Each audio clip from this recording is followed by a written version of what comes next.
Hi, everyone. Welcome to The World This Week. I'm François Picard. The World This Week in partnership with the Daily Beast from the banks of the River Volga in Nizhny Novgorod. We're pleased to welcome Anna Nemtsova, Moscow correspondent for the Daily Beast. How are you? I'm fine. I've been traveling again, which feels great to be on the road once again. I'm working on a piece about Nizhny Novgorod, a provincial town with maybe 1.5 million people on the Volga River. So I can see how people live here. The shutdown is still on, but I meet some dissidents, some people who do not believe that and COVID. We'll be talking about that shortly. Nizhny Novgorod, dear to the French, since we did well there during the World Cup when we had our matches. We're also pleased to welcome from San Francisco George Lewinsky, independent journalist. How are you, sir? Fine, thank you. How are you? I'm doing okay. I too got out on the road this week for the first time. Dorian Malovic, Asia editor for French daily newspaper La Croix, is with us from the French capital. Busy week? Yes, quite busy from home. Yeah, I can't travel yet.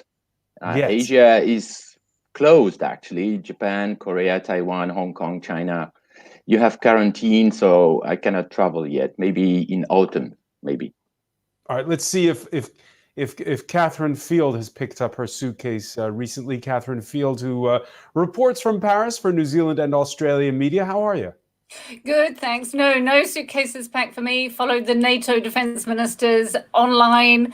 Really not getting used to this, having to report online stuff. Really, to be a reporter, you have to be out and about. Yeah, virtual summits like the one taking place in Brussels just don't have the same zing to it. Catherine, I pick up the newspapers from your country this morning, and I see "Should heads be rolling" as the top line in one of the papers, with a lead editorial that says someone will have to wear the blame for this week's border catastrophe. A border catastrophe. Let me just explain that border catastrophe is you have 3 new positive cases of COVID-19. Yeah, this comes on the back of the fact that for 3 weeks we had no cases at all. And even though Prime Minister Ardern had said, look, it will come back, the whole point of the lockdown was that everyone would know, would have a procedure for finding out what happens if there was a new case. And these 3 new cases came about from people coming into New Zealand from outside. 2 of them came on a flight that came from the UK. They passed through the Middle East. They passed through Brisbane, then came to Auckland. They were in quarantine, and then they left quarantine. They were allowed to leave quarantine and travelled the length of the North Island. And one of them was infected with the coronavirus. The second case just a few days ago, again, someone came into New Zealand on a flight that came through Doha, that came through Melbourne into Auckland. So questions are, A, what happened to the quarantine? Why were these people allowed to leave quarantine? And B, how come people were getting on planes with the coronavirus and managing to pass through so many different checks along the way? Of course, the one thing that the Prime Minister did do was take away from the Ministry of Health the responsibility for the quarantining, and she's put it into the hands of the military now. And again, you're looking at the military coming in to do logistics and to say, okay, this is serious now. We got 3 weeks without cases, and you'll be pleased to hear, François, we actually had some rugby matches last weekend too. So everyone was looking up, and for there to be a fumble like this, ooh. But this is a big story because I see in the New Zealand Herald it nearly knocked should the government fund the All Blacks, the national team, from the top of the fold, but it didn't. So you came close there. George Lewinsky, 3 cases in New Zealand deemed a catastrophe. Your reaction? You guys don't know what you're talking about. We're having an incredibly bad case in the United States. The pandemic is sweeping through smaller cities, rural United States right now. This shows you what happens when you have a lack of leadership. As we all know, President Trump does not wear a mask. apparently requests that people, when they're around him at photo opportunities or news conferences, don't wear masks. The vice president doesn't wear a mask. And about 40% of Americans say they never or hardly ever wear a mask in public. And it's become right now a totally political issue where, those who are in favor of President Trump and the Republican Party feel that it is their duty not to wear a mask, while the rest of us, 60%, are wearing masks. Yeah, and we see it with that rally that's taking place in Tulsa. It's still on for this Saturday. Go Trump, 2020. Go Trump, 2020. Go Trump, 2020. Go Trump. Keep America great. Keep America great. Woo! This is scheduled in a arena that seats 19,000 in a state, Oklahoma, where they had a big spike in cases this week, George Lewinsky. Right. They have. The public health officials and the mayor of Tulsa have begged the Trump campaign not to hold the rally in Tulsa today, but in fact, or rather tomorrow. But in fact, they're going ahead with it. It's just another example of the way the Trump administration is trying to sweep this whole pandemic under the rug. You might have known that earlier this week, President Trump said, well, if we don't test, then we won't have any cases. In other words, put your head in the sand and leave it there. Anna Nemtsova, you said at the outset that face masks are contentious where you are in Russia. Well, when I was reporting from Moscow, I could see that as soon as the mayor of Moscow, Sobyanin, canceled the shutdown regime, people just poured to the streets. All the restaurants filled up with people, the outside verandas, not indoors, but outside you can see beautiful couples kissing again on the verandas. But if Moscow seems to be recovering, it's at least judging by the official numbers. In some provincial towns, Russian provincial towns, the epidemic is just starting now. So here in Nizhny Novgorod, there are a lot of concerns. The numbers are growing every day, and many people do not wear masks. I walk around the streets. I don't see too many faces covered in masks. And I interviewed a person yesterday who did not believe that coronavirus existed. She's a lawyer. And a couple of days ago, she started having symptoms, but she still goes to work. She doesn't wear a mask. She cannot smell anything. She cannot taste anything. She has high temperature, but she is worried that she might get fired. So she continues working full time. And was it awkward? Well, because you're wearing a mask and she's not? That's right. So she does not believe. She does not believe that this is serious. She's 52 years old. And her friends say that because of people like her, this epidemic will continue in this region for a long time. So in Moscow, as you might have heard, Moscow is preparing for a parade. There will be 14,000 soldiers marching across the Red Square on June 24th. And all the soldiers are going to be wearing masks. Dorian Malovic, your thoughts on what we witnessed this week in China, where they took it very seriously in the capital, Beijing, shutting down entire neighborhoods? Yes, in Beijing, actually, they want to show that they reacted very quickly. I mean, they closed several markets. I mean, not only the one in the south of the city, but 6 big markets in Beijing and a lot of districts. That means hundreds of thousands of people back to their flats and compounds and controlled fever and everything. So they want to show to the world that they are reacting. I mean, actually, we don't have to forget that the virus started in Wuhan in China. The China virus is still alive, and I wouldn't do you consider this, Dorian, do you consider this a second wave or part of the first wave still? Yeah, exactly. That's the good question. I mean, I think the expression second wave is improper or inappropriate because, in fact, it's always the same wave. But we could compare that to the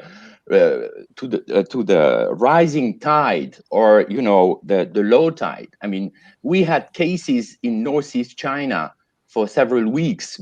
Not long time ago. So it didn't disappear like that. It won't disappear. So we are to get accustomed that even in Europe or in France, we have to expect some clusters again in different places. I mean, and we have to be careful. We were talking about masks. I mean, now in France, less people are wearing masks actually in the streets. I mean, I'm walking, I'm taking the transportation.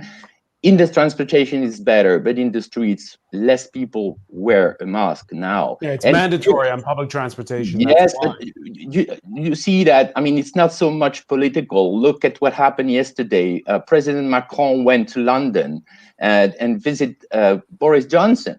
Neither of them wore a mask actually publicly. I mean, whereas in Asia, I mean, you see all the political people in Hong Kong, in Taiwan, Korea, or Japan, they wear a mask publicly.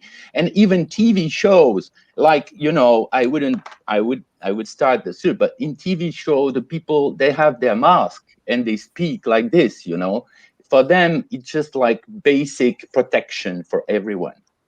Basic protection for everyone, because it is an act of altruism, not an act of selfishness when you put on that mask. It's to not infect others. Here in France, we had the easing of lockdown, the easing of travel restrictions to neighboring countries at the start of the week, and the end of the clapping for carers that we had nightly. This week, we also saw a demonstration in the French capital of those carers, those essential care workers saying, hey, now that the lockdown is over, don't forget us. You promised us we'd have more means. We had contrasting scenes. At one point, the police and the carers applauding each other. At another point, there were these images that went viral of police manhandling a nurse who had herself caught COVID while treating patients back in March.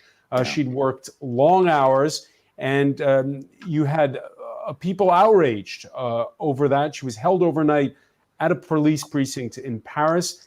And then there was this second video that emerged.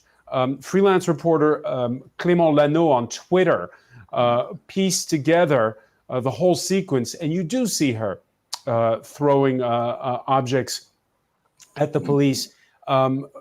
She throws objects. She gives the finger to the police.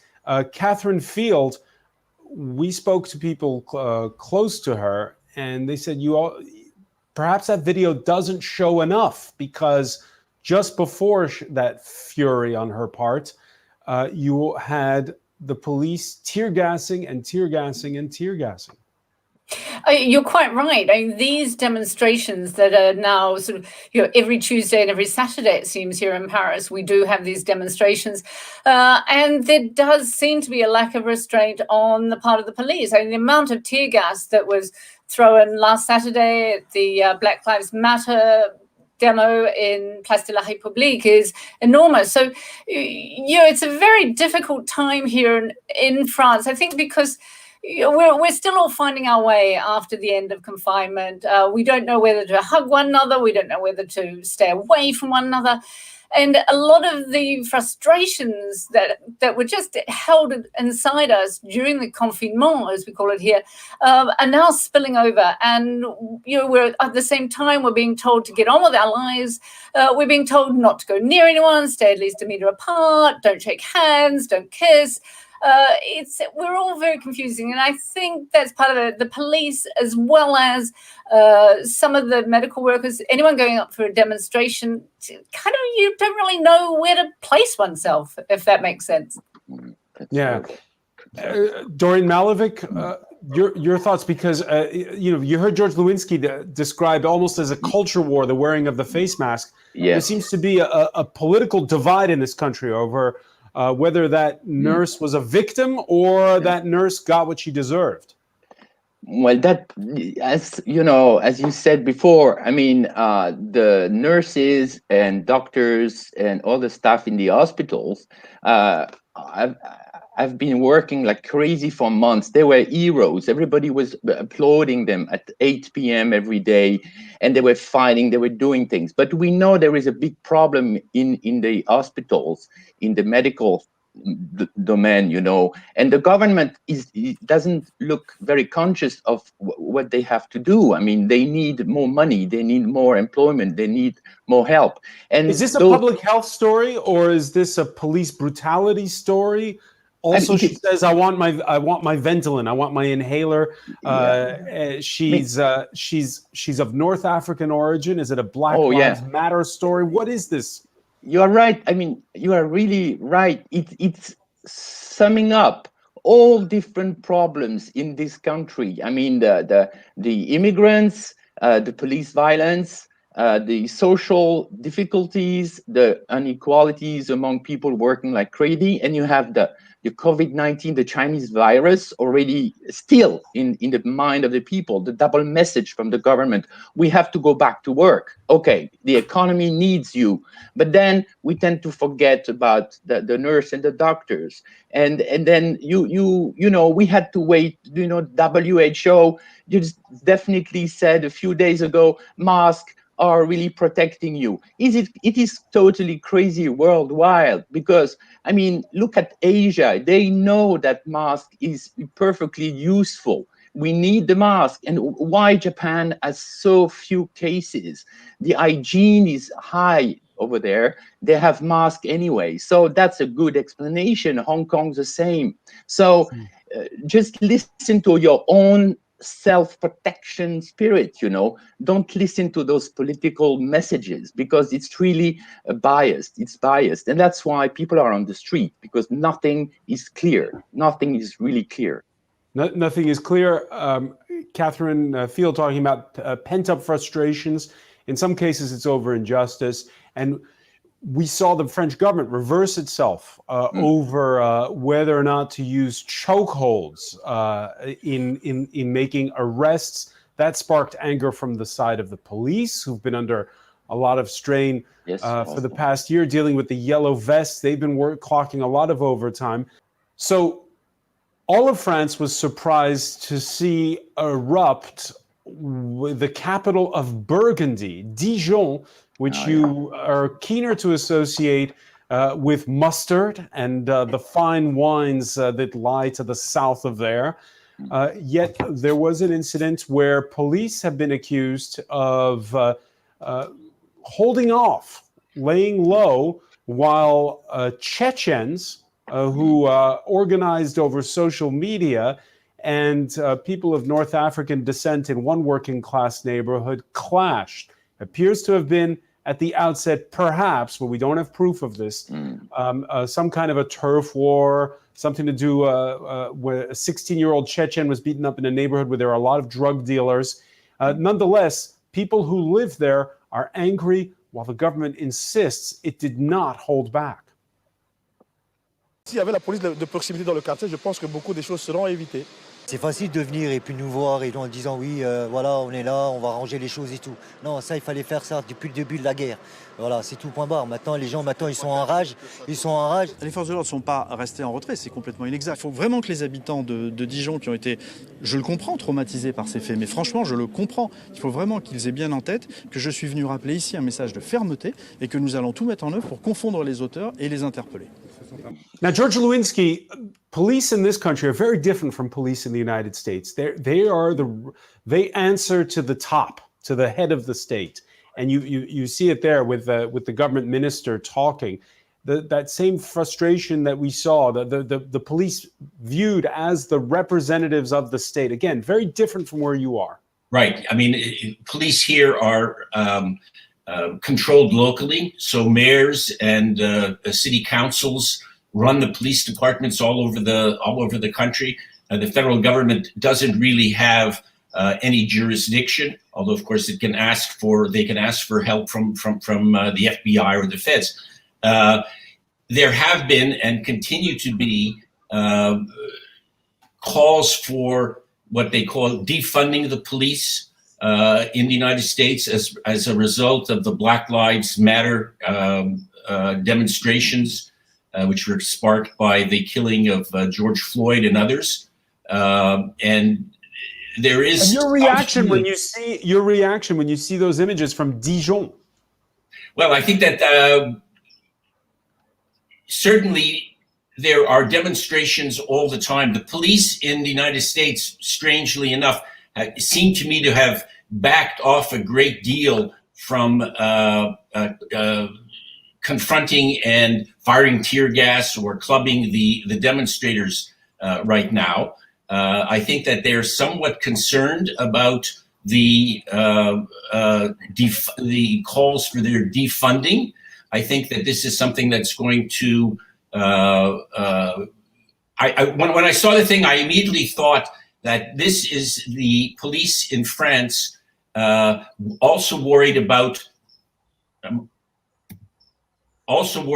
their position and just showing, hey, look, you need us. You know, if we back off, this is what happens. Yeah, you need us. If you back off, this is what happens, Catherine. Because you saw that elite squad, the raid, had to be called in at one point. Do you think there was an element of that? It's difficult to know. I mean, the police quite right are getting mixed messages. On the one hand, you have the Interior Minister coming out and saying, yes, things have got to change. You can't do these, kneeling on people's throats when you arrest them. And then a couple of days later, you have the French president during his address to the nation talking about the brave police. And then you have police demonstrating on the street. So you're getting a lot of mixed messages. Certainly, after the 4 days of violence that we saw in Dijon, which was really very, very dangerous. People were scared of going out of the house.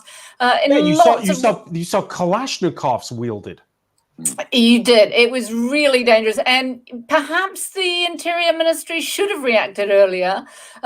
Maybe they were just more worried about demonstrations on the Saturday across France, but they should have reacted earlier. And when they called in for those reinforcements of paramilitary forces to come in from Paris, yes, the violence all went away very quickly. So they were slow off the mark. None of this, we're accusing the police of holding back, saying that they could have done better, is just going to make things more difficult for relations with the police and the Interior Ministry at the moment. At the outset of that incident, again, a 16-year-old Chechen who's beaten up in this working class neighborhood of Dijon. The Chechens appear to have mobilized over social media coming from around the country. 6 of them have been arrested since. Anna Nemtsova, you covered both Chechen wars in Russia. People in France are asking, who are these Chechens? I covered just one war. I was that's okay. during the first war. It doesn't surprise me that Chechen diaspora immediately bring all the boys together. As soon as something happens in Moscow to Chechen or in any other Russian town, families immediately call each other, and a big crowd of diaspora of community members get together to back up their guys, no matter whether those guys are right or wrong. And we see that quite often. We see huge battles between young Chechen guys and Dagestani guys in the Caucasus, in northern Caucasus. So that doesn't surprise me. What we know since the second Chechen War, that thousands and thousands of refugees, Chechen refugees, moved to France, and they try to use any reason.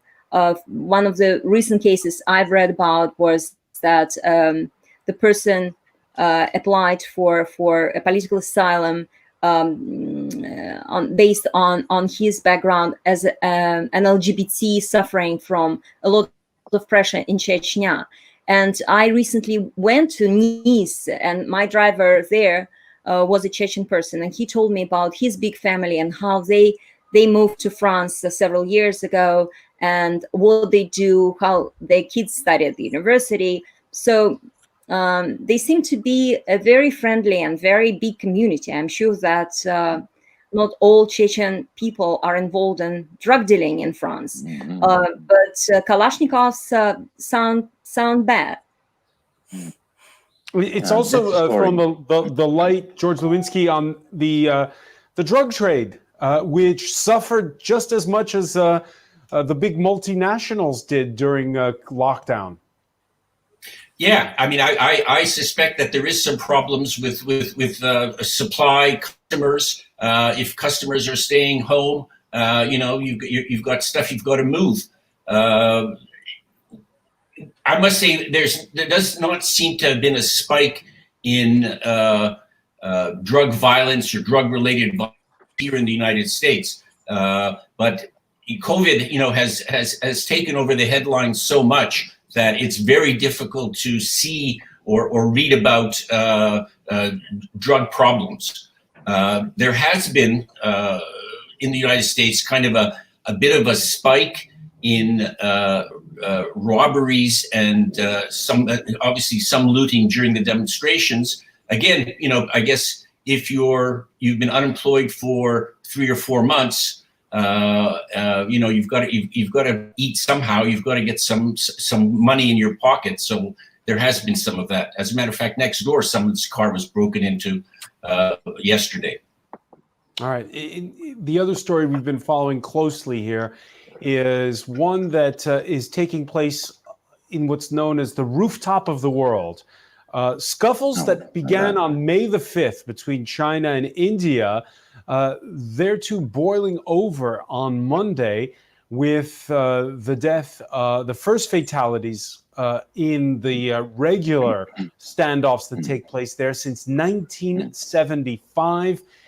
We've had news most recently now that China has handed back 10 prisoners to India. That may go away towards calming the situation after images appeared. No shots were fired in this, but we did have images appear of nail-studded rods that were used during that fighting in very remote and rugged terrain along the border in the Himalayas. And we've had a blowback throughout India with calls to boycott Chinese goods. And after a few days of silence, some strong words from the Prime Minister. Bharat शांति चाहता है, लेकिन भारत उकसाने पर हर हाल में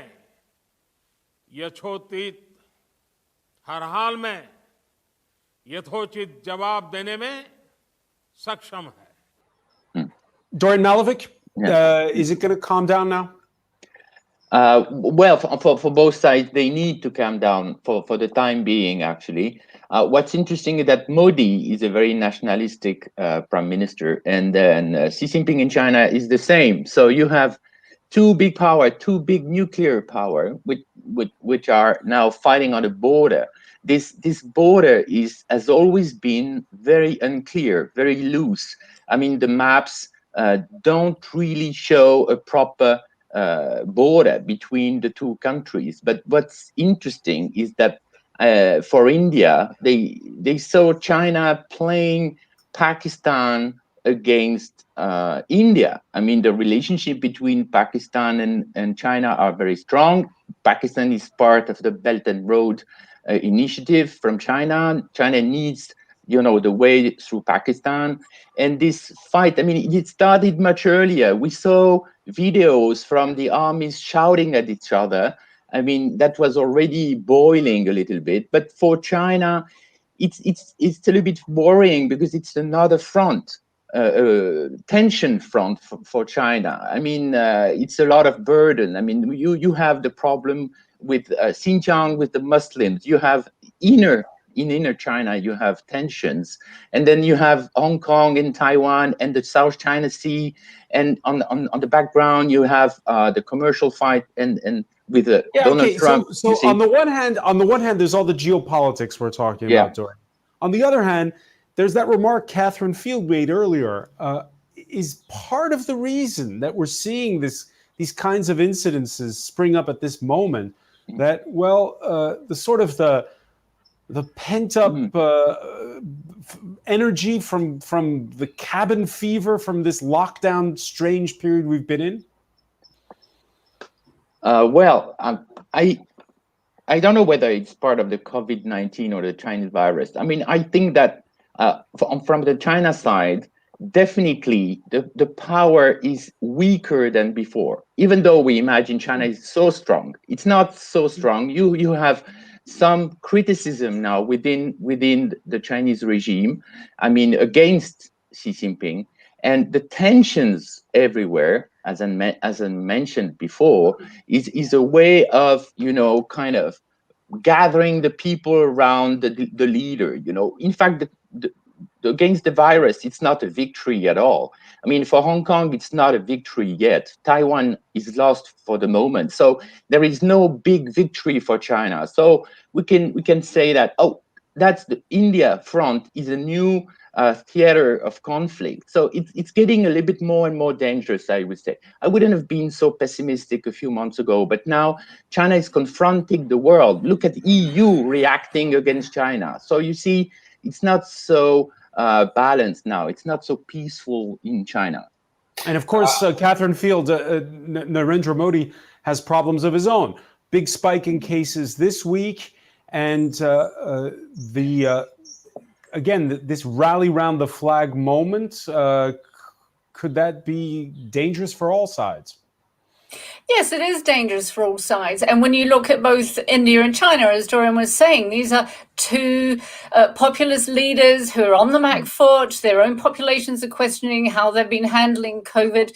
But also, let's look at who hasn't gotten involved with this, and that's the United States. There was a time when if something like this happened, Bill Clinton or Barack Obama or even George Bush would have sent the Secretary of State out there to talk to people, to try and calm things down. And I think that's where we're seeing this. We did have a meeting, by the way, between Mike Pompeo and the top diplomat, the most influential diplomat in Beijing, China, which happened in Hawaii this week, but the press wasn't invited and they kept it low key, Catherine. Yeah, well, this is the way we're used to seeing the State Department work.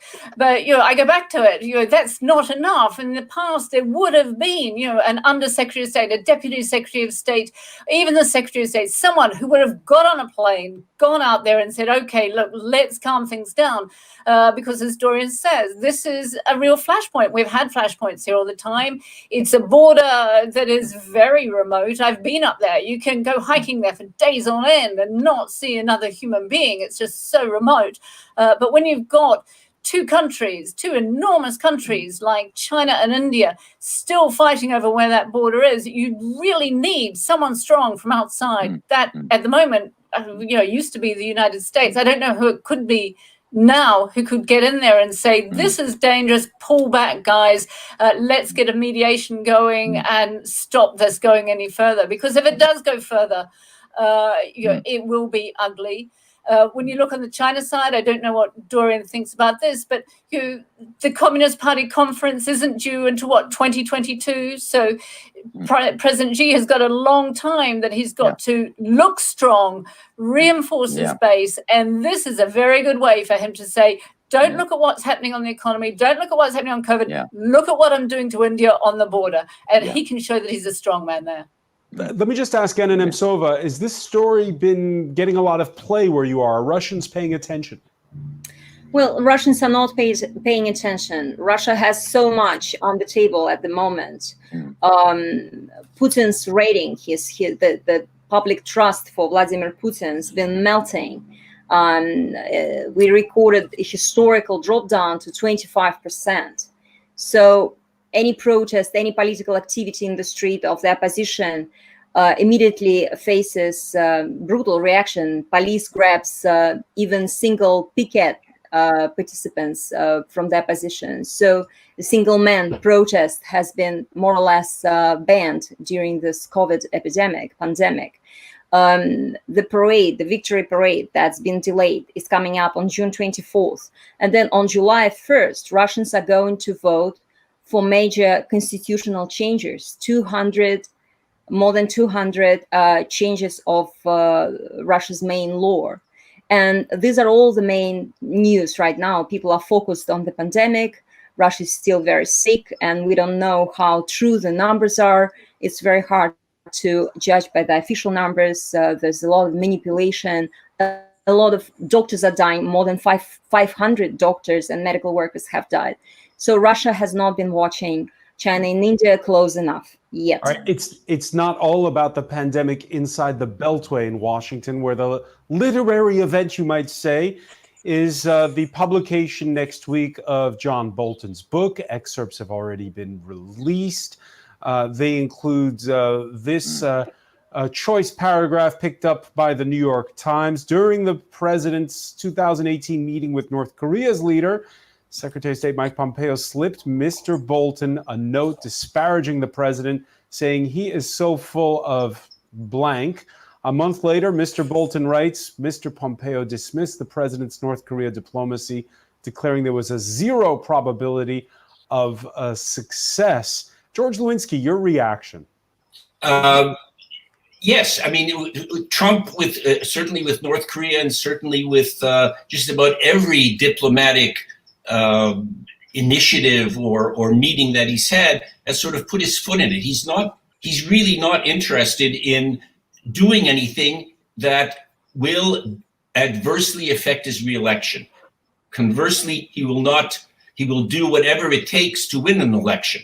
And this is the gist of I think Bolton's book.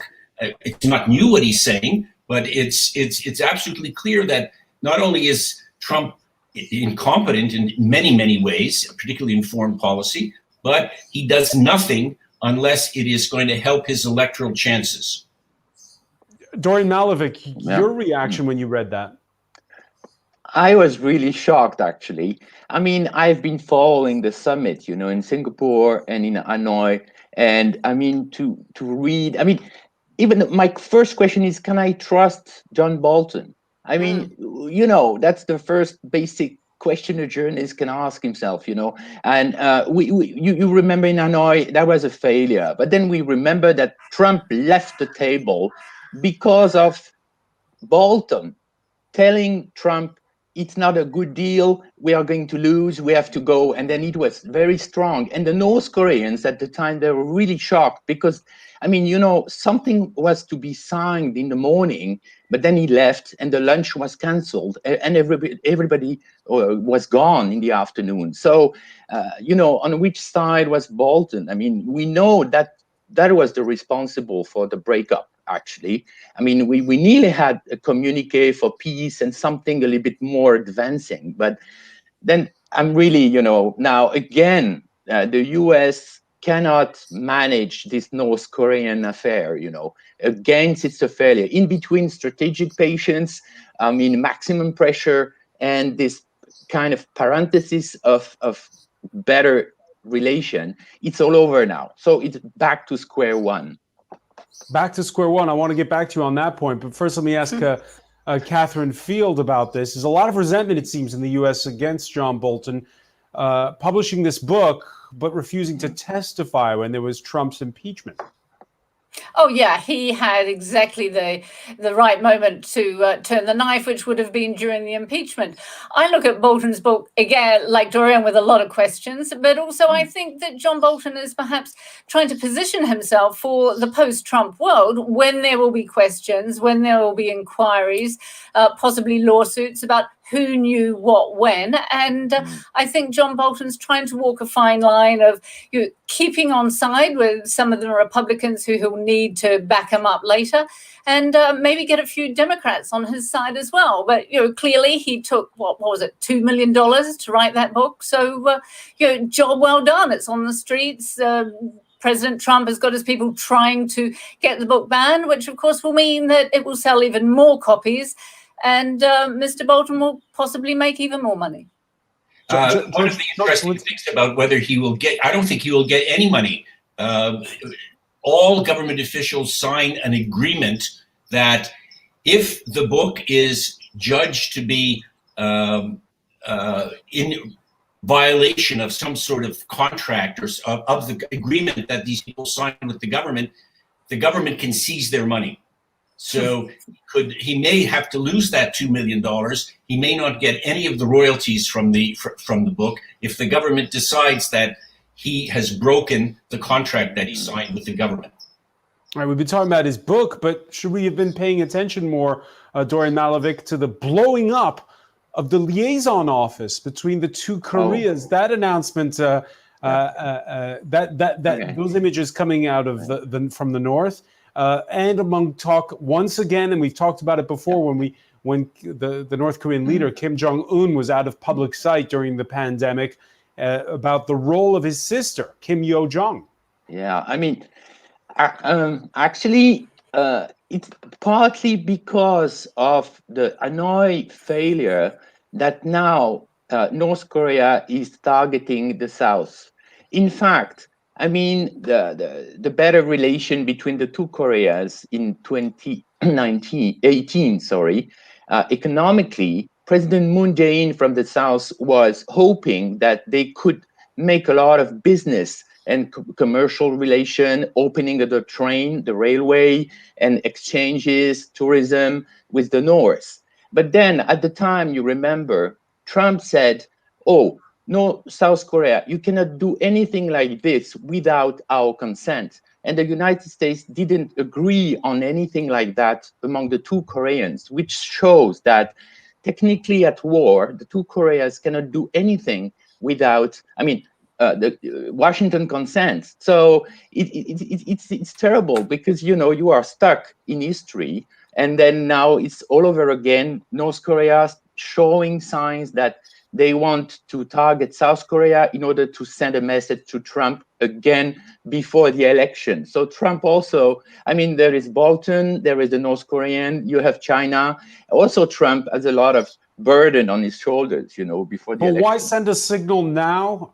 Very briefly, because we're out of time, Dorian. Because they are really there, because we are in a deadlock. I mean, nothing, you know, North Korea is under huge commercial sanctions from the UN since 2016. I mean, nothing really serious happened. With the COVID-19, the economy is really low. People are start to suffer from hunger again. So they want to shake everybody to show that, okay, we have to do something and to disturb the process.